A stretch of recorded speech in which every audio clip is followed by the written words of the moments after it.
It was heated on the stage last night as 7 GOP presidential candidates met in California for the Republican debate. It was their second matchup, and the party's frontrunner Donald Trump was a no-show once again.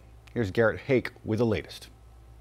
Overnight, 7 Republican presidential candidates facing off in a contentious and at times chaotic debate. The frontrunner, former President Trump, skipping the showdown to campaign in Michigan.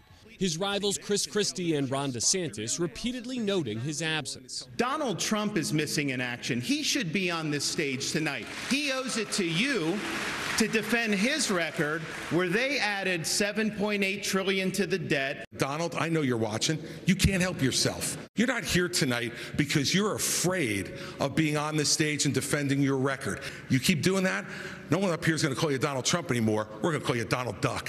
On abortion, DeSantis demanded Mr. Trump explain his recent comments on Meet the Press, when the former president criticized the Florida governor for signing a 6-week abortion ban. I think what he did is a terrible thing and a terrible mistake. To try to say that pro-life protections are somehow a terrible thing. I want him to look into the eyes and tell people who've been fighting this fight for a long time.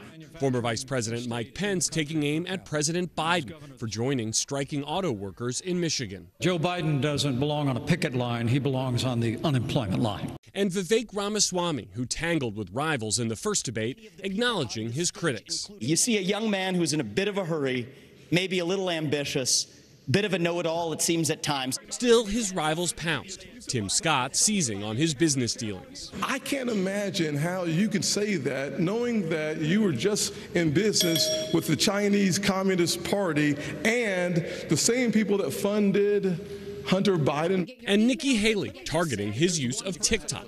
This is infuriating because TikTok is one of the most dangerous social media apps that we could have. And what you've got, I honestly, every time I hear you, I feel a little bit dumber for what you say. We asked Ramaswamy about that exchange after the debate. The core argument that Nikki Haley seemed to have against you, the core argument, she has a grudge against me that I don't have a grudge against her. It's a one-way grudge. She can't trust you, that voters can't trust you. What do you say to that? She said I made her dumber. And well, there was that too. That's the first time I've ever heard that. Well, the clock is ticking as we're just 2 days away from a potential government shutdown. At this time, there's no deal in sight.